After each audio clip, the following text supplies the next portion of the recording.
Hi, everybody. Good morning. My name is Carlos Pedro, and I'm going to moderate a very interesting session, a fascinating topic on percutaneous sinus venosus ASD closure using covered stents.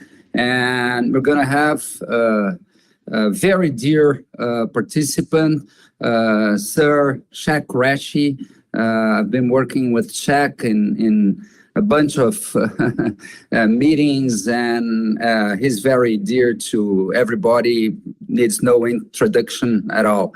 And then we're going to have Ariane Pacheco Leal, who is also well known to the group. She's been working on CT imaging and reconstruction, and this step is very important in this kind of procedure. She's going to tell us how she does things. And at the end, we're going to have Pablo Tomé, my personal friend, who's going to present a case, a very interesting case. I've seen this case already. And then we're going to have a session for discussion. As you know, the format is very informal. I will ask that the audience could leave their questions to the end, although Pablo is willing to be interrupted if need be. So without any further ado, we're going to have Sir Shaq Qureshi for his talk. Shaq, welcome to Brazil. Good afternoon. Good afternoon, Pablo and Pedro, Carlos, rather, and Ariane. So thank you very much for this invitation. It's good morning to all of you. An interesting topic. I hope you can see my slides now. I'm sharing the screen. Can you see? Not yet. All right. So, and now? No. Now it's coming. Yep. Yeah. Yeah. Okay. Thank you. So interesting topic. We're going to address sinus venosus ASD closure and hang on. These are my disclosures. Sorry. And I want to acknowledge at the outset my colleague Eric Rosenthal and then other colleagues, but Eric and I have developed this technique. Eric in particular has led the way with this. Sinus venosus defect, well, it's the veno-atrial connection of both the superior vena cava and pulmonary veins, which is in continuity with both atrial walls. The confluence lies outside the septum, and the fossa ovalis rims are intact. And really, essentially, it's the unroofing of the pulmonary vein, the tissue that separates the SVC from the right upper pulmonary vein. It's the unroofing that results in partial anomalous pulmonary venous drainage as well as the sinus venosus defect. So the defect is actually outside the atrial septum. These traditionally have been considered as purely being surgical domain and unsuitable for catheter closure. But although it's rare, surgery is still associated with the occasional complications such as SVC stenoses postoperatively, or even occlusion of pulmonary veins or pulmonary vein stenosis. We've been doing catheter repair of sinus venosus defects with covered stents, and the factors that you have to take into account are the variations in the not only the location of the anomalous pulmonary veins into the SVC, but also in the size of these. Then there's another factor, which is the size of the right atrium, size of the left to right shunt, presence of bilateral SVCs, because that then influences the size of the right SVC where we would be planning to put a stent, and the presence of patent foramen ovale.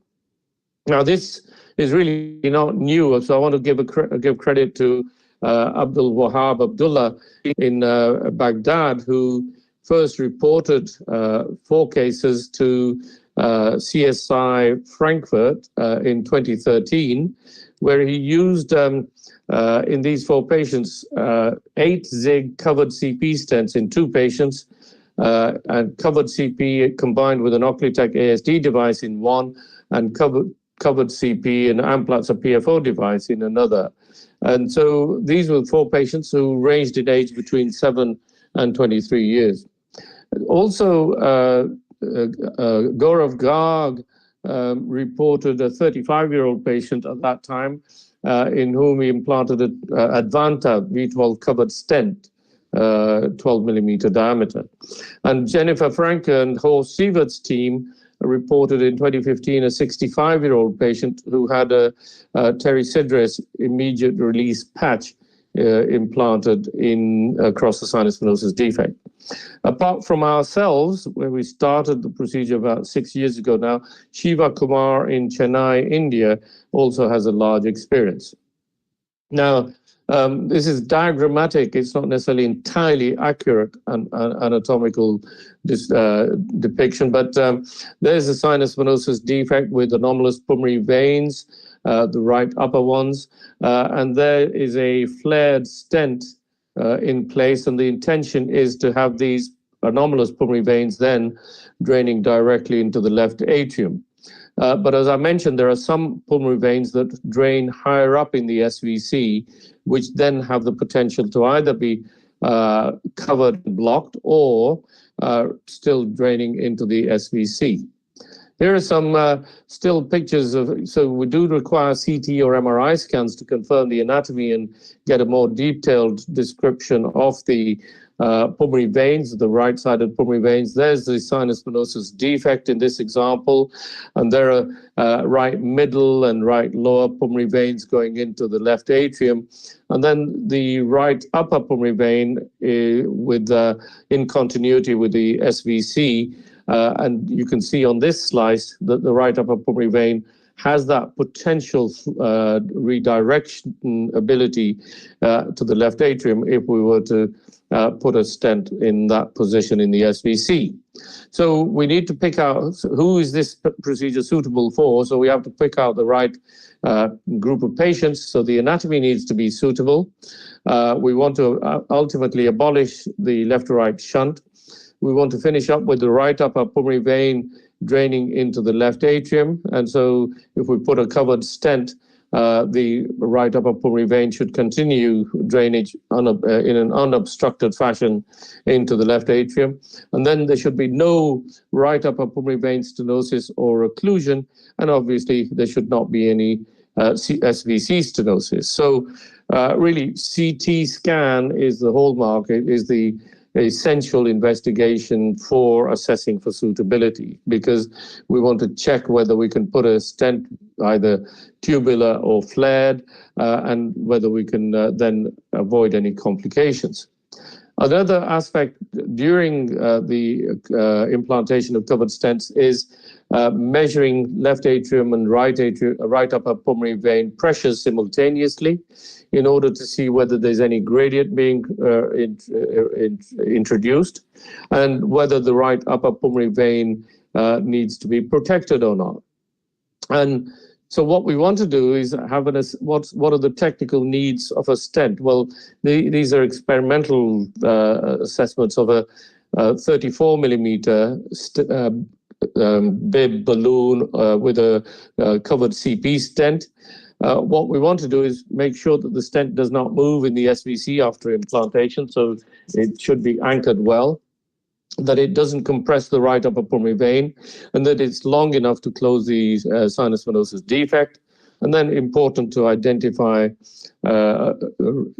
significant right upper pulmonary veins draining somewhere else.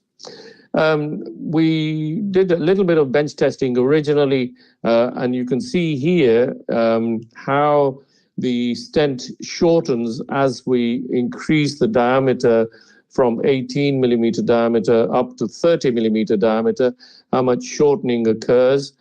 This started out as an 8 centimeter length stent, and you see at 30 millimeters by 34 millimeters, it's a bit shortened to less than 6 centimeters. And the other thing that we have to be wary of is as you flare the bottom end, which is required in some of these sinus venosus defects, sometimes the covering lifts up as well, and that exposes a lower cell or two, which could potentially leave you with some residual shunting. So the suitable patients, therefore, are those that are fully grown or nearly fully grown. So we have gone down to teenage years as well, with a significant left to right shunt, and with, keep emphasizing, the right upper pulmonary vein that can be redirected to the left atrium without compression. And so when we're doing the assessment, we do balloon interrogation. In this example, balloons pass from the femoral vein on a guide wire circuit up to the internal jugular vein. This is an ASD sizing balloon, which is inflated, and you can see different bulges in areas with less resistance. In the initial cases, we went retrogradely from the arterial side up from left ventricle into left atrium into the right upper pulmonary vein. And when the balloon was fully inflated, we did check angiograms. And in this particular example, you can see the right upper pulmonary vein angio showing unobstructed flow redirected into the left atrium, and therefore there's less concern about the bulging of the ASD sizing balloon and potentially the stent.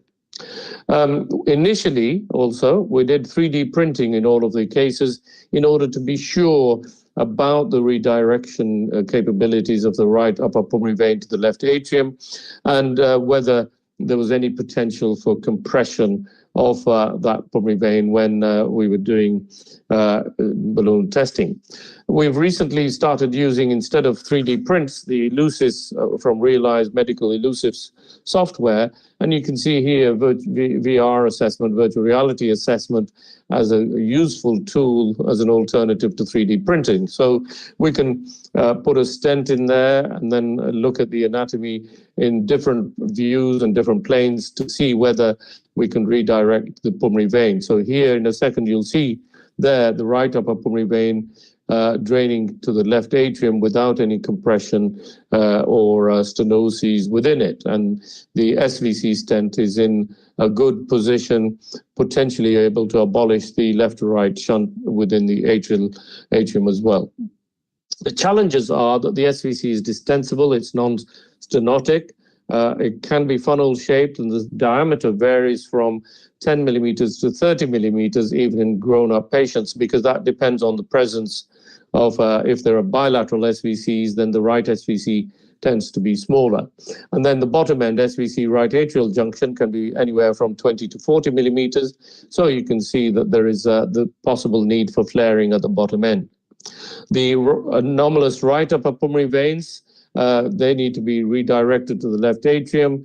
That anatomy is not always clear, so you have to really take some time to assess. And the higher up pulmonary veins may be remote from the defect, and we then take a surgical discussion view as to whether they would leave those veins alone or whether they'll be able to redirect them. We still do the procedure under general anesthesia.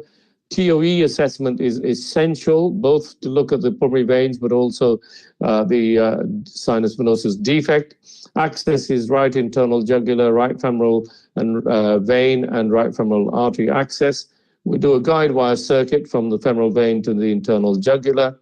The right upper pulmonary vein catheter nowadays is introduced by transseptal puncture, and that's so all antegrade, and therefore that's speeded things up. ASD sizing balloon is the initial balloon that's interrogated the SVC. And if there is too much bulging and possibility of compression of the pulmonary vein, then we pick a non-compliant balloon such as the ZMed or Altosa balloon to check for suitability for closure, as well as avoidance of compression of the pulmonary veins. We do frequent pressure measurements and angiograms in SVC in the right upper pulmonary vein. The simultaneous pressures are essential. Obviously, before, there shouldn't be any gradient.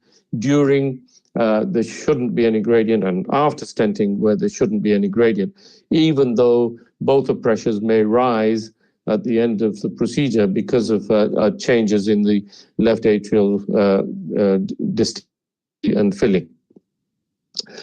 Here are some of the steps. You see here a covered CP stent on a bib balloon. These are custom-made stents from NewMed because they don't have CE mark. And this is a lateral view showing the stent being positioned and with the inner balloon inflated. AP view showing the position as well.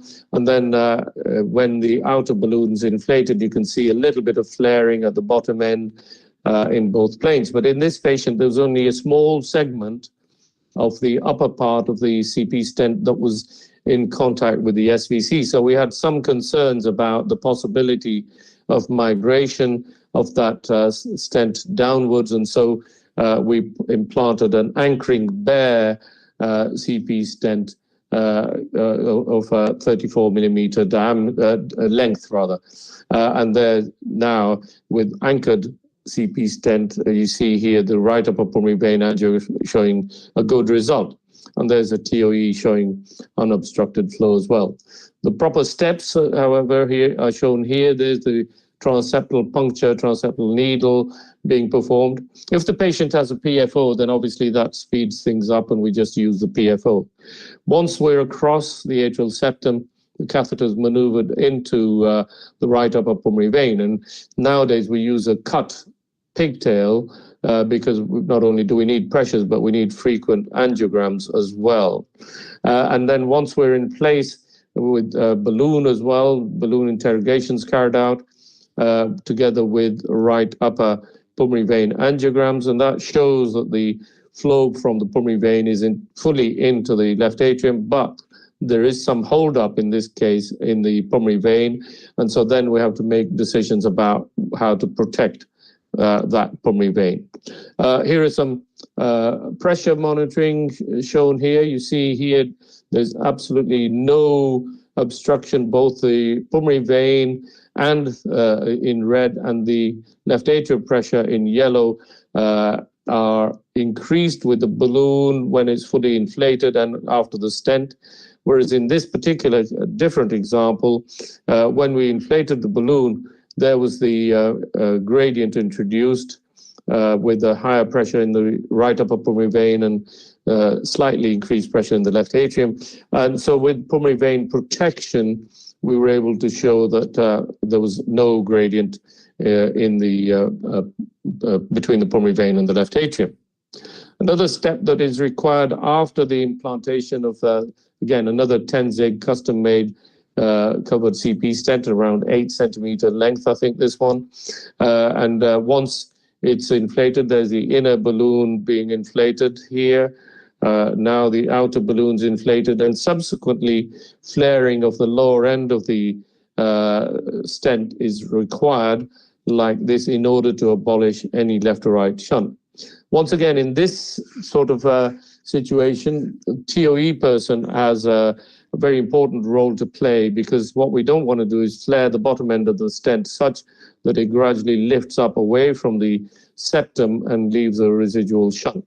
You can see what I'm trying to say in this example. Here's a bicaval view with the sinus venosus defect. And here the stent is now positioned, and you can see there is some contact between the bottom end of the stent and the top end of the atrial septum. Now, you can see that that's a very short point of contact, and so any more flaring could result in the stent being flared such that it flips across the atrial septum and leaves a residual shunt. So you have to make a careful decision about that. There's the unobstructed flow from the right pulmonary vein to the left atrium.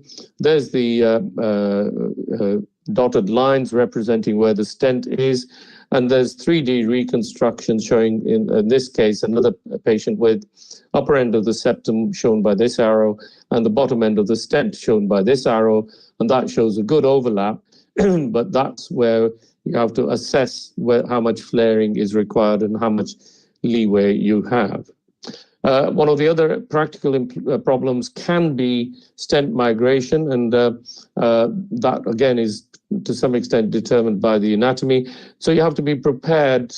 For example, in this case, we're using the sheath to push up the stent back into position, and once there it goes upwards. And once it's held in place, we keep the sheath there. And then from the top end, in this example, we deployed an 8-zig bare CP stent for anchoring purposes.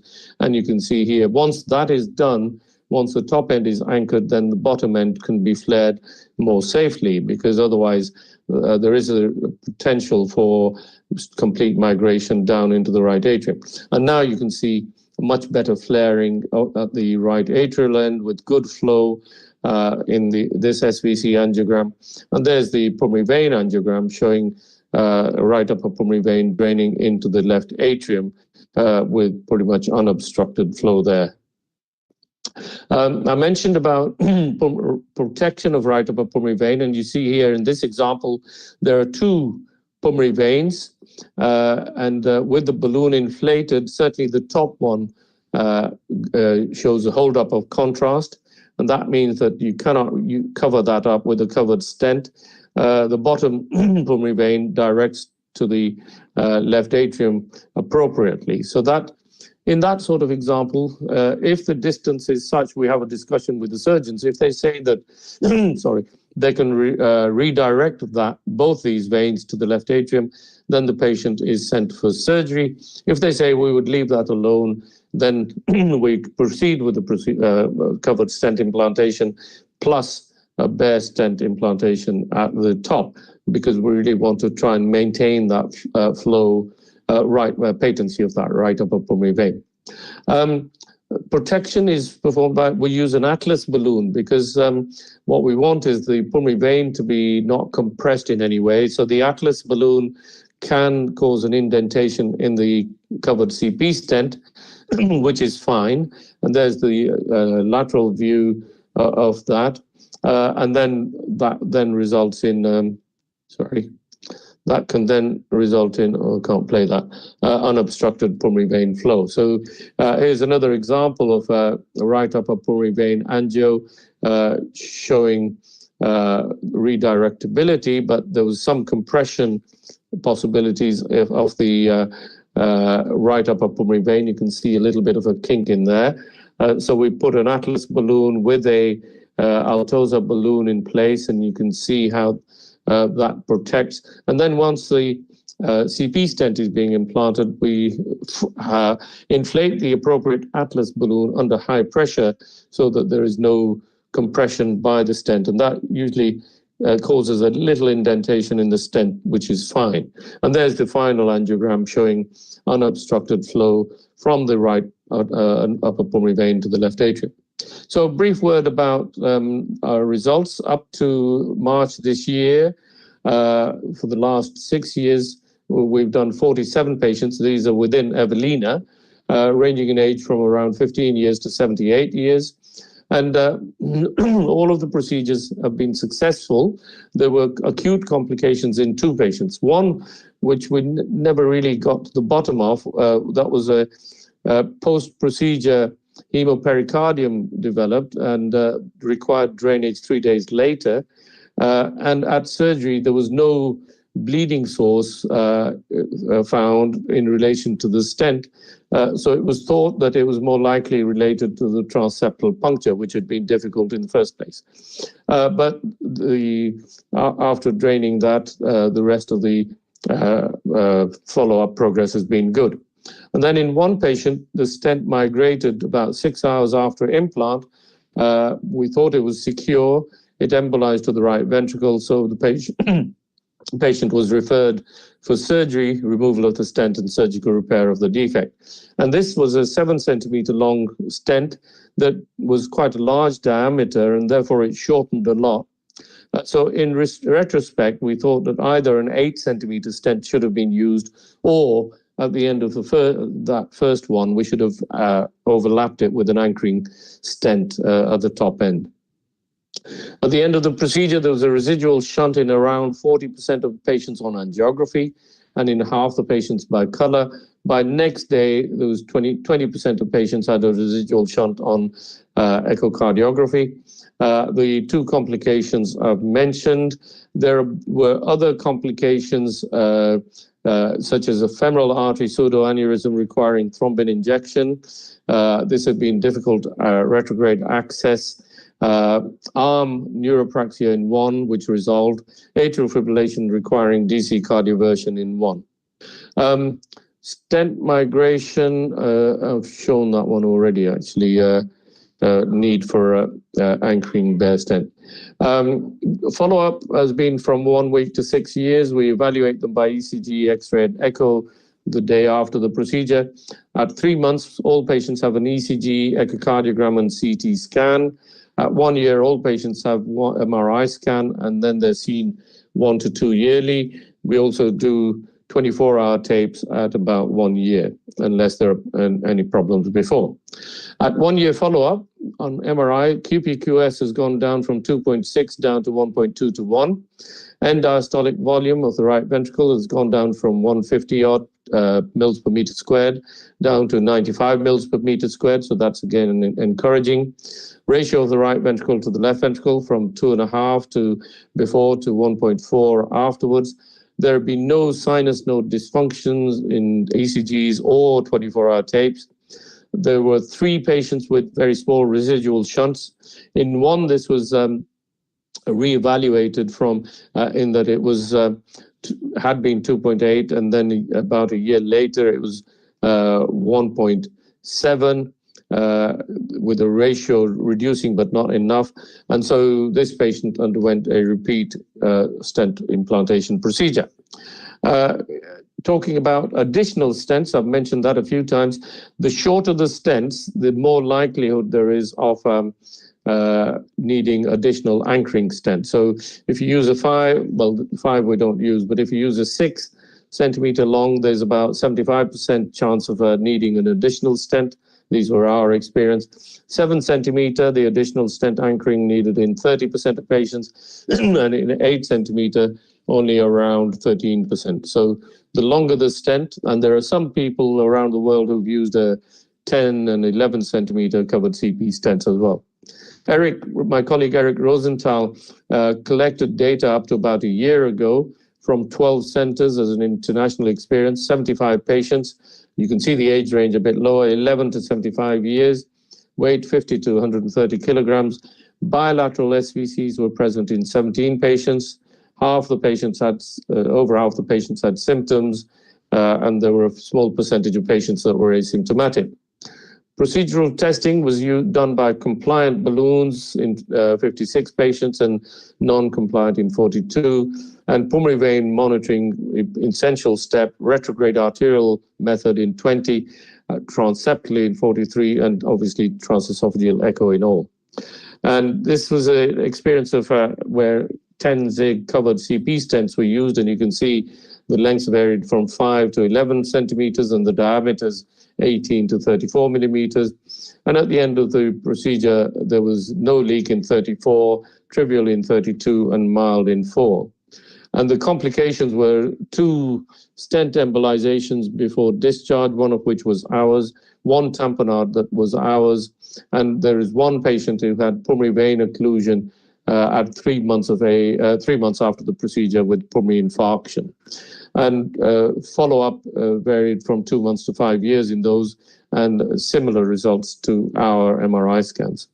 Here are some pictures of follow-up chest X-rays and CT scans showing patent SVC and a patent or a nicely redirected right upper pulmonary vein.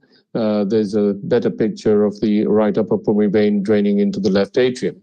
And so I'll show Pablo's, I've taken the liberty of showing Pablo's pictures that he showed me of I'm sure he'll talk more about this, where it's important that we don't miss out on virtual reality assessment rather than 3D printing.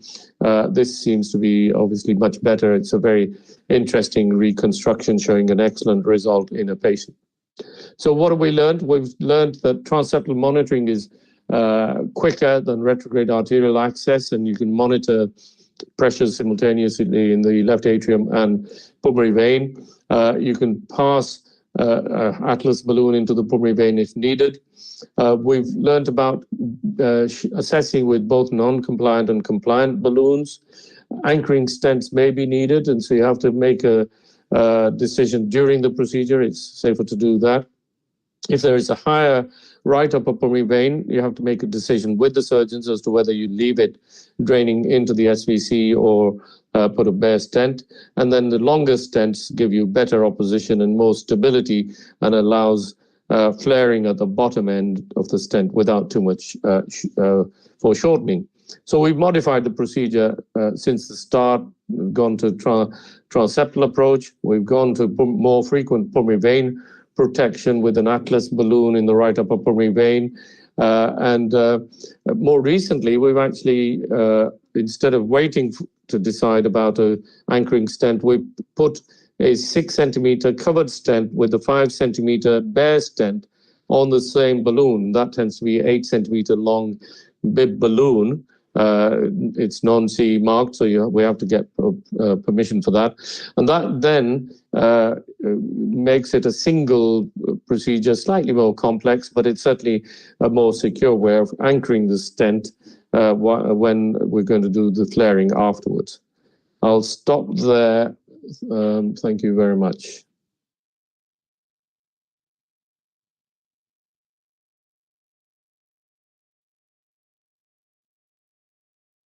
Mic's off. Your mic's off, Yeah. Tuca. Thanks, Jack. That was a great talk. We're gonna leave the questions for the last part of the session. Now we're gonna have Ariane Pacheco Leal, who is gonna go over the CT pictures, how she does, what is important for this kind of procedure. Ariane. Let me share my screen.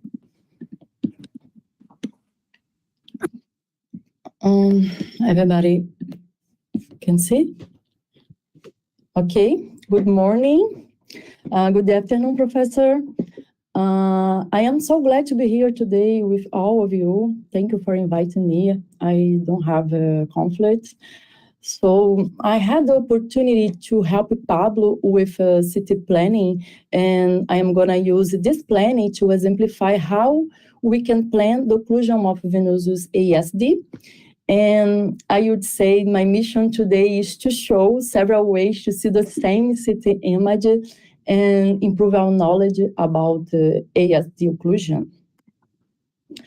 CT images provide us with a lot of important information that involve MPR, 3D reconstruction, compute simulation, and 3D printing. Actually, this is my step-by-step CT planning. MPR is the first step. It's high resolution, allows accurate measurements. So you're going to measure. But first, let's try to understand the Venosus ASD just using MPR. In this case, we can have a communication like a window here between superior pulmonary vein and vena cava. The superior pulmonary vein connects to the left atrium. As you can see, the defect is high. And in MPR view, I use, as you know, 3 planes, axial, sagittal, and coronal plane, to detect the hard defect and determine the signs. In this image, you can see the pulmonary vein, the venous cava, the communication between them, the depth of the pulmonary vein, and in this another image, I use these three planes to get the defect size, which is 27. Important step is to know the distance between azygos vein and the top of the defect. And believe me, the top is here, but in another plane. And the terminal crest and the bottom of the defect. And knowing this relationship is important for choosing the size of the prosthesis and predicting complications, but probably nobody understood the defect with MPR view because it's difficult. But fortunately, you have a 3D reconstruction, and now we are going to really understand the defect. And I use an open source software called 3D Slicer. And the important information that Scitech gives us is if there is a connection that I will here between pulmonary vein and left atrial. Actually, this information allows the procedure. So if I can close that window here, the problem will be solved, right? And the planning gives us some tools to help us understand the problem and choose the better way to close that window. Now you can simulate virtual prosthesis. This software converts DICOM image, and when I say DICOM image, I am including echo and MRI as well, in STL file. And this is the key because with STL file, we can do other steps. This software has a simple device, also ASD, VSD occluder, some plugs, and I use a cylinder, like you see, and you can choose the better size to cover the defect, how you can see here, without reaching the azygos vein and the crest. And the crest is here. In this similar case of venosus ASD, the distance between the crest here, and the azygos vein is much smaller than Pablo's case, how you can see. And we can give it some transparency to the stent and also to the model. And you can see with details. And it's another way to see the same thing using NPR view and hard segmentation. Basically, I use different colors to mark the wall, using different density threshold range, yellow for vena cava and right atrial, in green for pulmonary vein and left atrial. And in this view, you can see how the prosthesis will look inside the vena cava, the prosthesis in blue. And you can see here. But if you want to see with yourself, you just need to scan this code, and you can try now. And you will see how I see in my cell phone. This is my screen. This app is called Sketchfab. And this is a good tool during the procedure. If you have some doubts, you just need to open and use your fingers to move the model. This app also allows use a VR headset. And finally, the end of the printing, the end of the planning, the 3D printing, the STL file will be sent to the printer, and you have many materials options. And this prototype, I have used flex resin. For me, it's sufficiently transparent and flex. And in this video, our dear friend Max Lacoste explained the anatomy for the team during the procedure. How you can see the communication here. And he also uses your hands. And you also tested the prosthesis in the model like I did. Here, the stent, cover the defect here, the pulmonary vein. This is how 3D printing can help us. So city planning gives us much possibilities, and now planning is important as well, the interaction with interventional cardiologists. And my final message is planning is done together. So I hope my mission was accomplished. Thank you. Thanks, Ariane. Very nice presentation. And I have a couple of questions for you and Shaq afterwards. So let's move forward.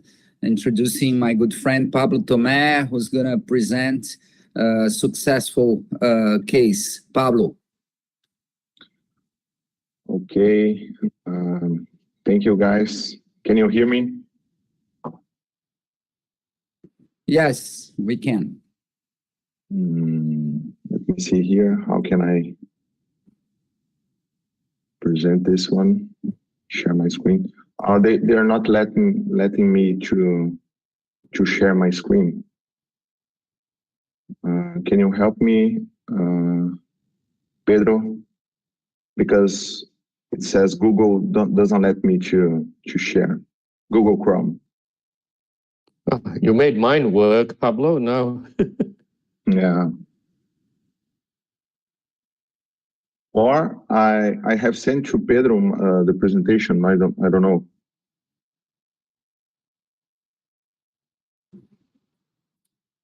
Hi, Pedro, can you hear? Pablo, qualquer coisa a gente troca o seu navegador, vai para o Safari, sai do Chrome, porque aí você consegue apresentar direto, tá? Você não consegue fazer a apresentação daí, Pedro? Consigo também, pode me mandar que eu consigo. O que você prefere, Pablo? Eu posso trocar para o Safari. Ok. Let me try. 1 minute.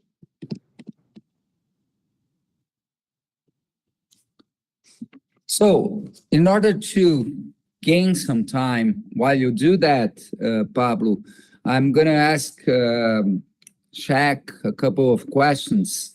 Shaq, in Brazil, we have the 10-zig CP stent available only in 6 centimeters long, which might be a little short for this procedure. So I was wondering how could we adapt the procedure to our reality.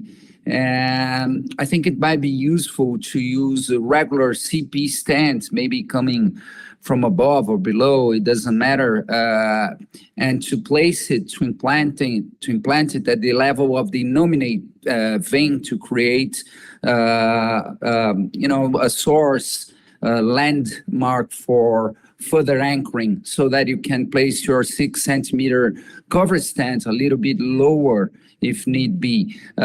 So what do you think about this strategy? And I noticed that sometimes you are under the risk of covering the asgus vein as well. So any comments about this strategy and the occlusion of the asgus vein?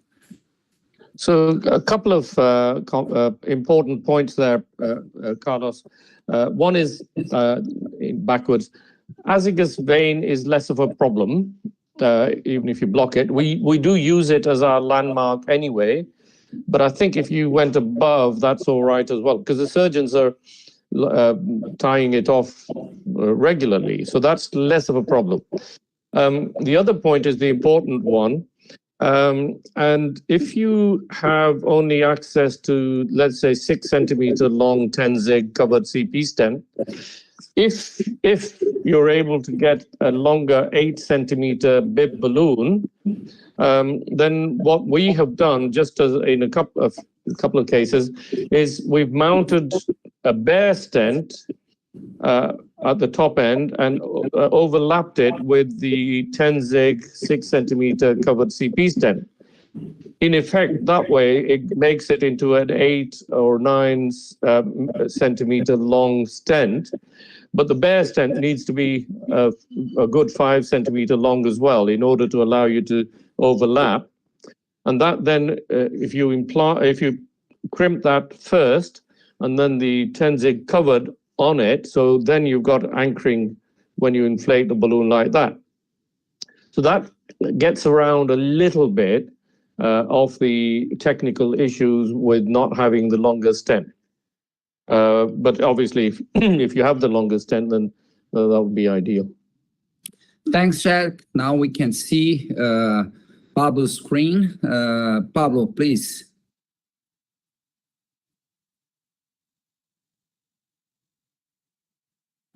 You have to unmute, turn on your mic. Okay, problems here.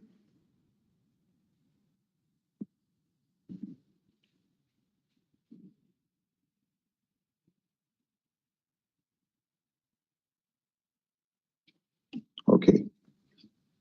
Can you hear me now? Now, can I move? Can we move on? Okay. So thank you guys. We are so happy to be here with you today. Want to thank the guys from 4 Valves for the invitation. Want to thank Professor Scheck to be here. He's so busy and still available to share his expertise with us. Carlos and Ariane, it's a great pleasure to be with you. So we're gonna show step by step the case that we have done with our team, Luiz Gubolino, Felipe Toledo, Wilson Guimarães e Júlio Mota at Hospital Unimed de Americana. It's in São Paulo's countryside. Our 3D echo imager is Max Lacoste, that everybody knows, our good friend. And the cardiac imager, I should say this is a rising star in Brazil. That's our colleague and friend Ariane Binotti Pacheco. So when we were discussing this case, I have sent an email to Professor Bob Anderson, asking him to help us to understand what is a sinus venosus ASD.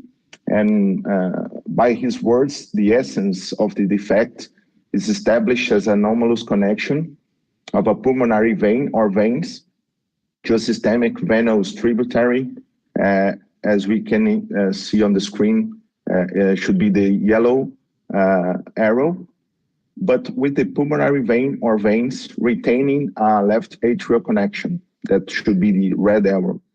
The end result is to produce an effective interatrial connection, even as in your case, the communication seems to be at a distance from the cavo-atrial junction.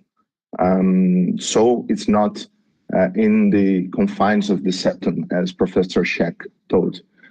When he got the 3D printing, it's easy to see when he removed the anterior aspect of the superior vena cava, that there's a hole there, as Ariane brilliant showed us. And if we use a covert stent, we can close the defect. So the case is a 60-year-old female with external dyspnea, a known diagnosis of sinus venosus ASD, and she always refused surgery. And then when he got the case, we started to see how we could do this without surgery. So the procedure was done under general anesthesia, and I asked you if could be sedation, because I've seen some cases of Professor Sievert. He never uses general anesthesia. Do you have something to say about that? Yes. Funnily enough, I did a couple of cases earlier this week in Germany, sinus venosus ones. And again, these patients were not intubated. They had sedation. But the problem is that you then have to really have a good top-up of sedation, because when we were doing transesophageal echo and maneuvering things from the internal jugular, you don't want the patient to move at the wrong time. So that's potentially one of the risks with the procedure. Okay. So, just a comment, Pablo. I think, Scheck has been there. The Germans are brave. I mean, they work under sometimes barbaric conditions. But anyways, I think these are different patients, right? But because you guys in the adult world, you use this minimal approach for TAVIs, which results in better outcomes for the patient, right? We have a totally different patient here. These patients are younger, so they do tolerate anesthesia, so who cares, right? It's way better to place them under GA and be sure that your stent is going to end up in the right position. Like Scheck said, it's not wise to run the risk of losing stent position if the patient moves in at the wrong time. So just a quick comment. So please move forward. I'm sorry. No problem. You can interrupt me as you wish. So it's done with TOE. the right femoral vein punctures 5 French, left femoral vein puncture 5 French, another one for the vein puncture, and I'll show how, why we done this of 5 French, and the internal jugular vein with a 7 French sheath. The toolbox for the procedure, we try to use a rational approach with not many devices and materials. So we use vascular sheets, MPA 2 catheter 5 French, 1 pigtail 5 French, and 1 crystal balloon 25 by 50 to make the occlusion test, 1 B balloon 26 by 60 to mount the cover stent, 1 crystal balloon 30 by 50 to flare the stent at the end of the procedure, 1 covered CP stent 10 zigs and 60 millimeter long, 1 dry seal sheath 18 or 20 French. We could use both, and we chose the 18, 65 centimeter long, 1 ProGlide for the vein hemostasis, and 1 super steep wire 035 by 260. So the step 1, after we have punctured the jugular vein, we have done a geography to see the overall panorama, and what you saw here is when you looked at the right aspect of the lungs, we see the flow coming from the anomalous vein draining inside the superior vena cava. Step 2, we have done occlusion test with the crystal balloon 25 by 50 and a simultaneous injection in the right upper pulmonary vein. But we have done this in a different way. We didn't choose to make a transeptal. We just punctured 2 veins in the left side, and one we have crossed the defect with the MPA2 for the injection, and the other one we have placed in the right pulmonary artery. As you can see here, there's a triangle formed by the pigtail, the MPA, and the stent. And as Professor Max Lacoste showed us in the echo, the defect is inside this triangle formed by the MPA and the pigtail. So we were very confident to use this as a landmark to place the stent. And then after we have mounted manually the stent, the CP stent, and this is very easy to see in the internet. You have the charts how to mount. It's very important to use dry gloves, no wet gloves, no blood to mount, as we can damage the PTFE. And then, as you can see here in the red arrows, you can see the defect there by the 2 catheters. So it's very easy to understand where the defect is by the angel with these landmarks. The step 4, gentle inflation of the inner balloon. And up to this point, and you can correct me if I'm wrong, we can still move the system because the stent is still very tightly secured onto the balloon, right?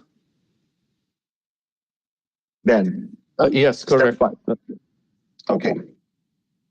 Step 5, inflation of the outer balloon. Then is the moment to release and to implant the stent. I just want to point out that there's some air in the balloon.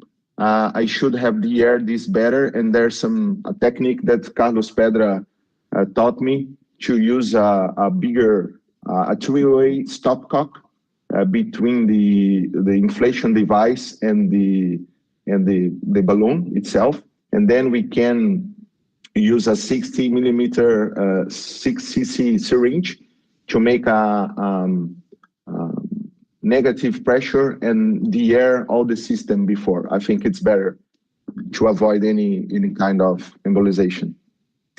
Then step 6, we have made a control angle in the lateral aspect to see the drainage of the vein to the left atrium, and if there were any shunt left.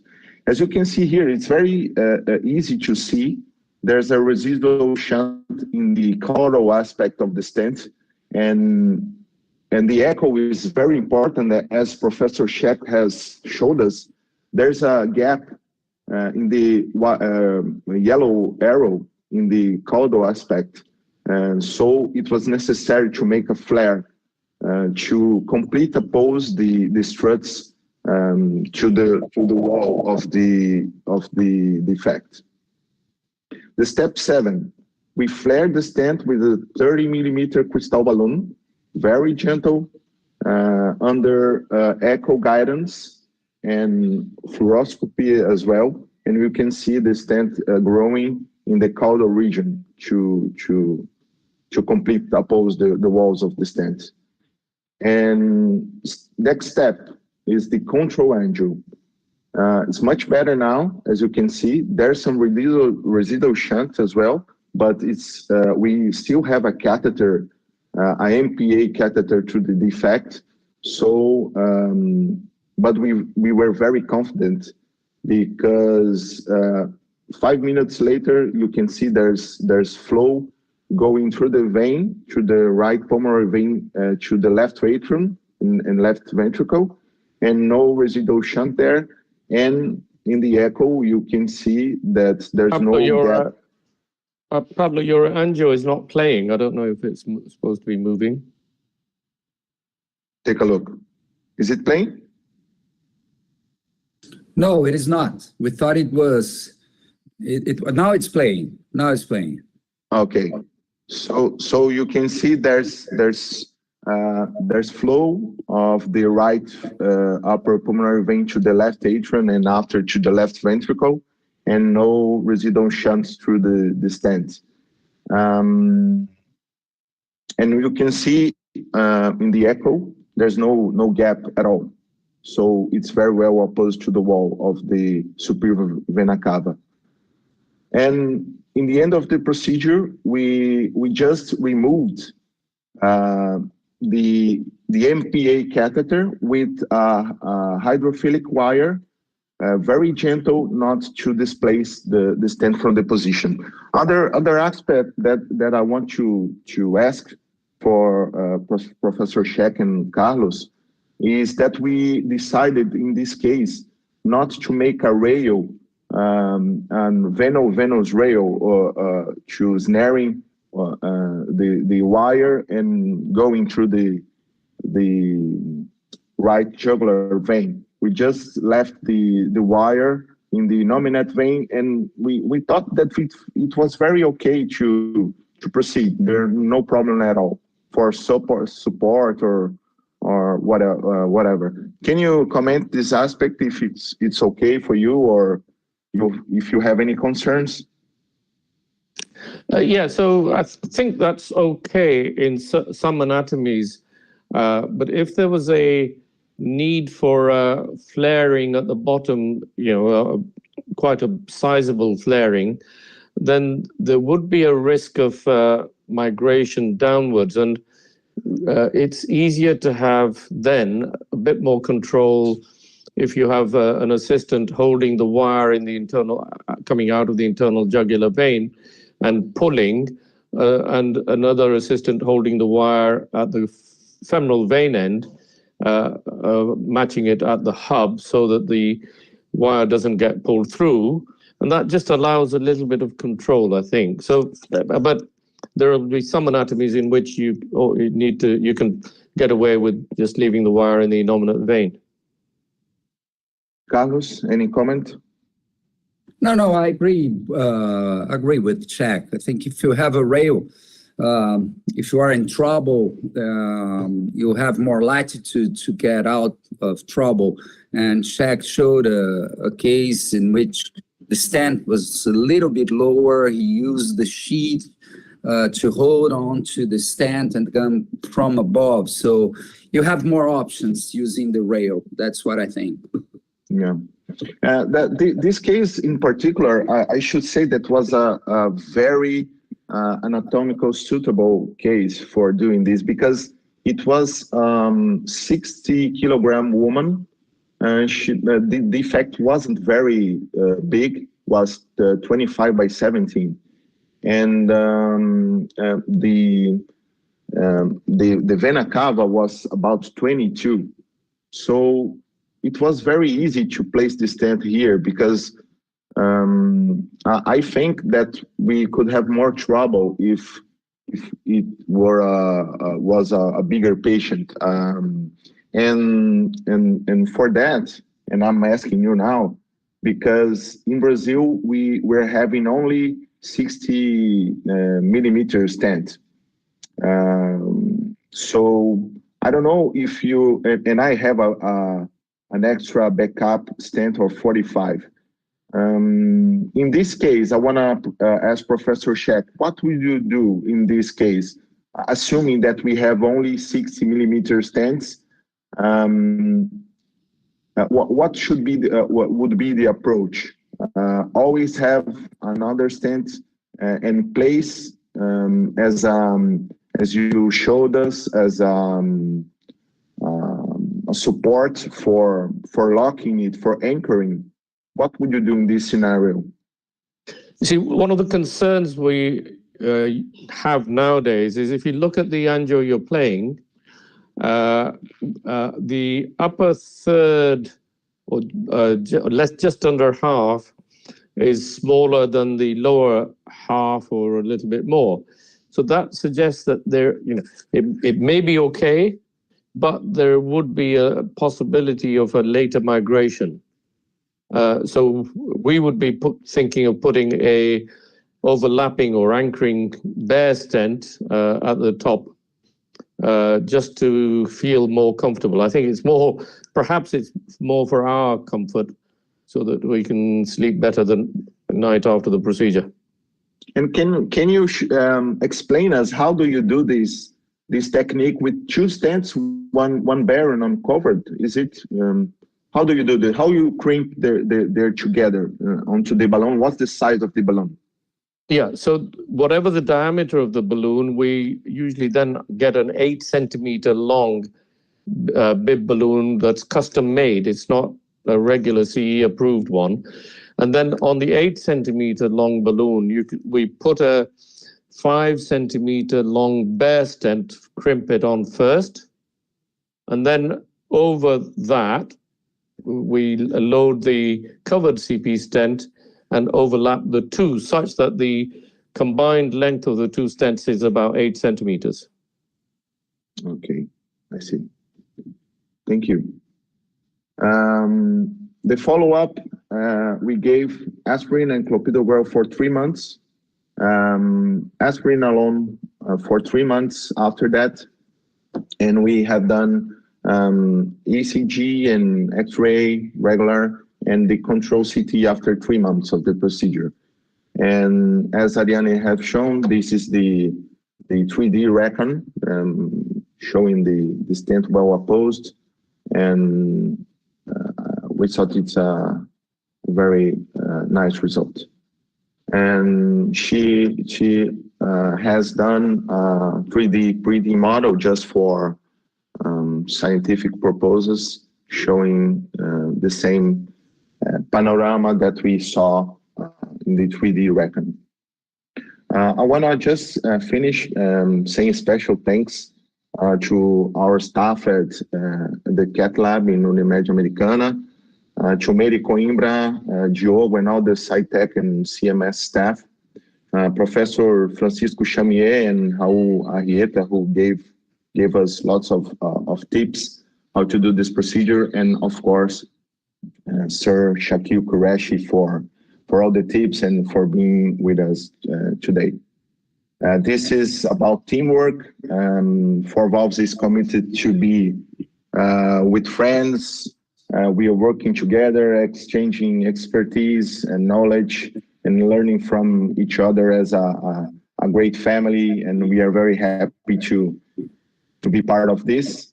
And last and not least, I want to make a recognition and acknowledge my mentor and professor, Carlos Pedra, who earlier this month has received this 2022 PIX Lifetime Achievement Award.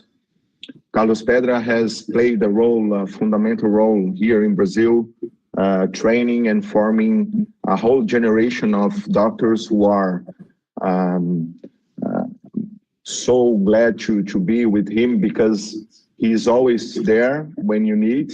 And Carlos has this feeling to promote and to spread the knowledge for a country just like Brazil, that is continental, is so important too, because we have to treat these patients all over the country, not only in big cities and big centers, because they can't get there, and that's why we really we were very happy to see him getting this award.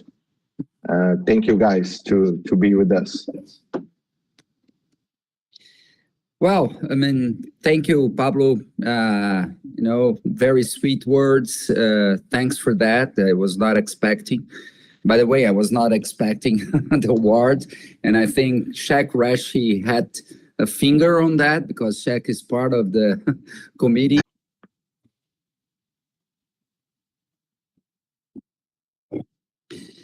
So again, thank you, Pablo, for your sweet words. Completely unexpected award, and Shaq had to do with that because he's part of the committee. But anyways, let's go back to the topic here. And Shaq, I think the key issue in this procedure is to anchor the stent properly so that we can have some rest at night. But anyways, and one of the things that it's hard to judge beforehand is the compliance of the SVC. We know that veins can be very distendable, and this goes way back to the step of using the sizing balloon, right? Because sometimes the sizing balloon from AGA, whatever, they are so compliant, and I doubt they size something. So I was just thinking if it's better to use not like very rigid balloons such as the Atlas, but using a bout balloon or Max LED, whatever, so that you can access the distensibility of the SVC beforehand. What are your thoughts on that? Yeah, so important technical question there, Carlos. Thank you. So one of the things that we use this ASD sizing balloon really just not necessarily as the final decision maker, but it gives us additional information about which areas of the SVC are distensible and which may not be. And so with that, we can sometimes, it's surprising, but sometimes we have no distensibility where the azygos vein comes in. Sometimes we have no distensibility and a little bit of waste where the upper end of the sinus venosus defect might be. And so it then allows us to pick a non-compliant balloon of whatever diameter that we've worked out from the sizing balloon. So that's the reason for getting additional information, really. Ultimately, when we pick, because originally we only used sizing balloons, but what we finished up doing, we found that we were using stents mounted on a balloon that was about 2 to 4 millimeters larger than the sizing balloon measurement, because we were still insecure, if you know what I mean. Whereas if you know which non-compliant balloon you've used, then that's the diameter for the stent. Yeah, thank you, Shaq. Before I make this question to Ariane, there's another technical question to you, and you put some emphasis on pulmonary vein protection, right? You do transeptal, we leave your sheet. So if need be, you put a guide wire and a non-compliant balloon. So you do that like preemptively using, do you place the balloon there beforehand, and or only if you are concerned about possible possible compression or obstruction, then you go there with the balloon? Because of course it will be more expensive using the balloon and leaving the balloon there beforehand. So what's your approach? Yeah, so again, both the ASD sizing balloon and the non-compliant balloons give us additional information before we even think about putting a protective balloon in the pulmonary vein. So if you put a sizing balloon and there's no compression of the right upper pulmonary vein, then there's no need for us to put a balloon in the right upper pulmonary vein. If we use a non-compliant ZMed or whatever balloon, Altosa or something, and again, if there's no compression on TOE and pressures, then there's no need for putting a protective balloon. So it's those are the sort of assessments which give us a clue as to whether we should put a preemptive Atlas balloon in place. Carlos, Yeah, let go ahead. me interrupt you because we have two questions from the audience for Professor Scheck. The first one is from Raul Arrieta. He's asking, what level of pulmonary vein pressure is tolerated during the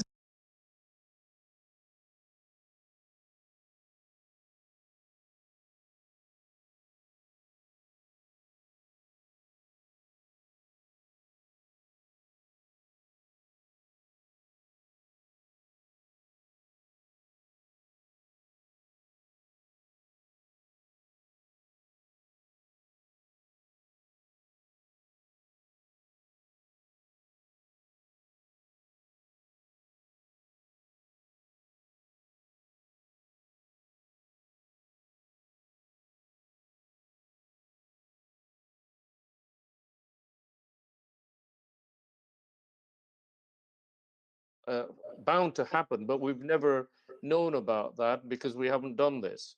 And so what we found is that if you actually just wait over 10, 15 minutes, gradually both the pressures come down. And so we don't have a upper limit of saying, oh, at 30 or 35, we shouldn't do it, because that's something that you're going to have to handle. It's a bit like closing ASDs, large ASDs in adults. The left atrial pressure, we don't measure it, but if we did, I'm sure it's exactly the same issue. You're muted now, Pablo. Okay, there's another question. Okay, thank you. There's another question from Márcio Montenegro. He's asking how to manage the residual shunt and when it's necessary.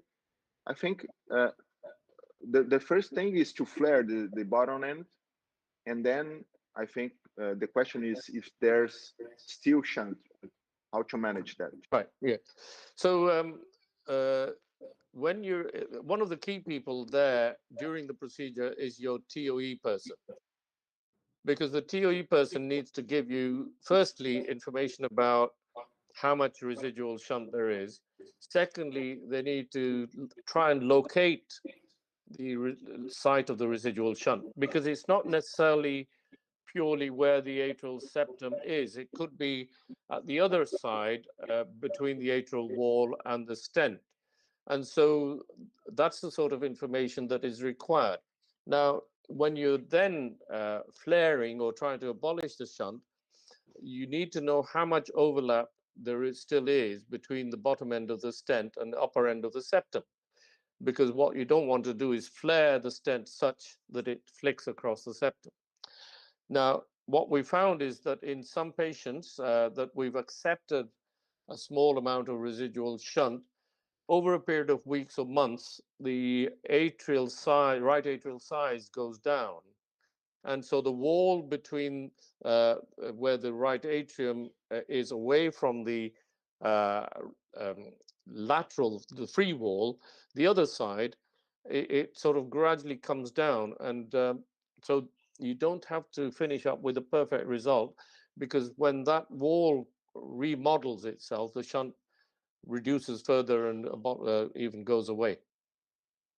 So we play sort of a less emphasis now on completely abolishing the left to right shunt, and we'd rather leave a small shunt, not rather, but if there is one, leave a small shunt and allow remodeling to occur and reevaluate 3 to 6 months later. Carlos, you're muted. Mic off. Yeah. Ariane, very nice presentation, very nice work, by the way, wonderful pictures. It seems that CT planning is crucial for this kind of procedure. And you mentioned this software, open source, 3D slicer, if I'm not wrong, right? Yes. And using this software, I think you could demonstrate how things would be in the end. I think so. In my impression, this software is also crucial to plan the procedure. It's not only obtaining the DICOM pictures from the regular CT, but then you transform those to STL and then use the software to slice in whatever way you want. Is that right? Yes, totally right. This is software convert the DICOM imaging in STL, and with STL you can do many things, many possibilities, like virtual reality, virtual prosthesis simulation, but we also have others software like a mesh mixer that I use too. Sometimes I use tomography, a prosthesis that I don't have, and put the prosthesis inside the software, the mesh mixer, in the model that I want to demonstrate. And the software have many possibilities to do. Okay, thank you. Shaq, you raised your hand. Ariana, I have a quite practical question. So with your software, one of the pieces of information that we would require is help with having some idea of the size of the diameter of the stent and the length of it. So are you able to adjust whatever stent you're putting into the VR system and then remeasure the stent and work out, some of the questions that Pablo and Carlos and the audience were asking, how much to flare? Are you able to tell us and measure on your VR system what the diameter or the length in different parts of the stent is?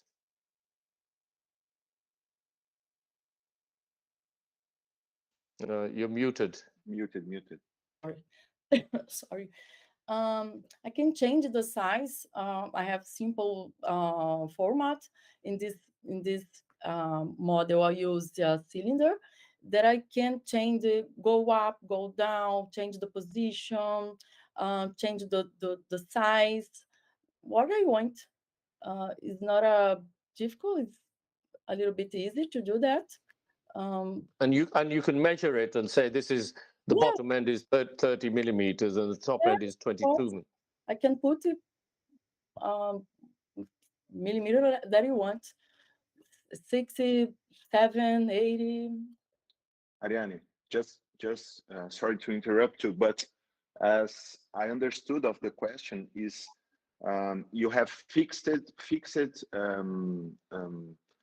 like a cylinder or a square, but you cannot change the shape of it.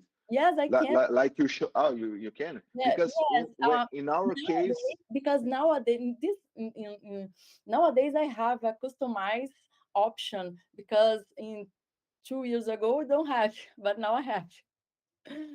So now it's possible to change to flare the bottom.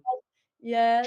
To make a conical shape or yes, whatever. And they have another software that sometimes I use called Tinkercad that I can do many formats and put inside the mesh mixer, not inside the 3D slicer, but inside the mesh mixer, and change the format But 3D slicer now have this possibility. And the wonderful thing is that these kind of softwares are open source, so Yeah. everyone can use it. I Professor Scheck, I have to. We are running low in time, but people ask me to redo the question from Raul Arrieta because there was a technical problem. So the question was, what level of pulmonary vein pressure is tolerated during the SVC balloon test to proceed? Okay, so I didn't understand what the technical problem. So did Raul not hear us, or? No, they cut the audio. All right. Tell Raul I'll tell him next year then. Okay, very nice. No, so the thing is, when we're closing ASDs, for example, secundum ASDs, we don't measure the left atrial pressure afterwards on a routine basis, but there are some patients in whom we do, or when we're doing balloon occlusion, and you find that the left atrial pressure rises. So the same thing happens with when we're doing balloon testing, interrogation of sinus venosus defect, and it tends to be the older patients where because we've got catheters in the pulmonary vein and the left atrium, when we put a balloon across, the pressures can go up from a mean of 10 to mean of 20, mean of 25, even in some of the older patients, mean of 30. But if you wait for 10, 15 minutes, there's a little bit of remodeling of that left atrial compliance, because now there's no left to right offloading, and the pressures gradually come down, and that reassures us that we should continue with the procedure. So there isn't a level of right upper pulmonary vein and the left atrial pressure where we say, oh, we shouldn't close this defect. Okay. Carlos, but then we then have to have a low threshold for accepting a residual small left or right shunt, because effectively it's like a fenestrated ASD device then. Okay, thank you. So unfortunately, we are running out of time. I would like to thank and congratulate all the participants. Scheck, your precious time was very welcome here in Brazil. You know how important you've been to our community to make us better. So thank you from our hearts. Thank you, Ariane. Thank you, Pablo. You guys have done a tremendous work outside the big cities, and I love seeing that. I think this is one of the things that I or Dante Pazanesi or the big centers have in mind when we are training people to, we want them to go back and make a difference in their place. And you guys are excelling in that. So congratulations. And thank you for allowing me to create the session, and congrats for the 4Valve group for this initiative. So bye-bye and have a great weekend. Ciao. Thank you, guys. Thank Ciao. Obrigado. Thank you. Bye.